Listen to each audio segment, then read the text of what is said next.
Have you ever heard of Bodhi Rakshita? He is the first documented pilgrim in Indian history. According to the local inscriptions, he travelled from Sri Lanka in the 1st century BC to Bodh Gaya in Bihar, located 100 kilometers from modern Patna, to see the famous Mahabodhi or the people tree under which Gautama Buddha attained enlightenment.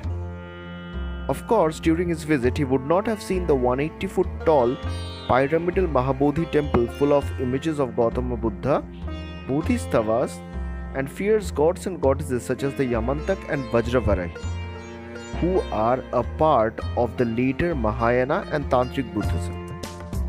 This brick structure was built only 500 years after his visit in the Gupta period. Today, when we visit Bodh Gaya as a part of the Buddhist tourist trail and encounter people from China, Japan, Korea, Thailand, Europe and America, we assume that this pilgrim spot had always been there since 2500 years ago, when Siddhartha Gautam of the Sakya clan attained enlightenment here. But that is not so. In fact, in the early 19th century, no one in India had any idea about Buddhism. Gautama Buddha, at best, was an avatar of Lord Vishnu mentioned in some of the Purans. The Mahabodhi and the lands around it were since the 16th century under the control of a Hindu Mahant. Bodh Gaya. 2500 years ago, when Siddhartha, a Nepalese prince of the Sakya clan of Kapilavastu, came to this region, he is believed to have said, "There I saw a beautiful state of the countryside, a beautiful grove, a clear flowing river, a lovely ford, and a village nearby for support. And I thought to myself, indeed, this is a good place for a young man set on striving." Nearby was the village of Uruvela on the banks of the river Falagu.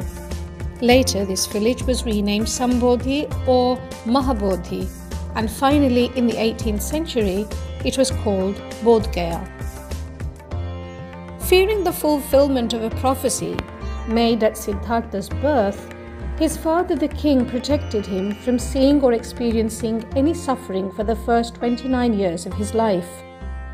It was after marrying and having a child that the prince went outside the royal palace and he saw 4 things that changed his life: an old man, an ailing man, a corpse, and a monk. He concluded that human suffering is inevitable.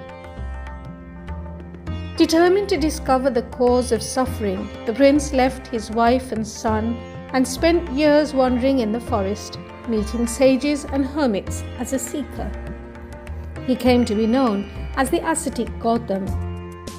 He was told that fasting was a way of gaining wisdom, so he stopped eating and drinking until he was too weak even to walk. That is when a lady called Sujata gave him some milk and honey to revive him. Presently, after deep meditation under the peepal tree, awareness dawned on him. He had become the Buddha, the enlightened one. Based on local legend and the architecture of the Mahabodhi Temple, we are often told that after the Enlightenment, Gautama Buddha sat under the tree for a week. Thereafter, he stood unblinkingly at it for another week. After this, he paced up and down 18 times along a path where lotus flowers bloomed. Then, he sat under nearby trees, meeting local sages, priests and merchants who listened to what he had to say. In the 7th week, he sat near a pond protected by Vasuki, the king of snakes. Today, there are shrines to mark all these events from the life of Gautama Buddha. King Ashoka visited the site in the 3rd century BC and established the Vajrasan or the diamond seat there. One of Ashoka's wives became so jealous of his fondness for the Buddhist religion that she had the holy tree poisoned or cut down. Fortunately, Ashoka's daughter Sankamitra had taken a sapling of this tree to Sri Lanka and sent a sapling back to be replanted here. Today, There are sandstone railings around the tree, dating back to 100 BC, with the images of the sun god Surya and the goddess of wealth Lakshmi, and even centaurs and flying horses, hinting at Greek influence.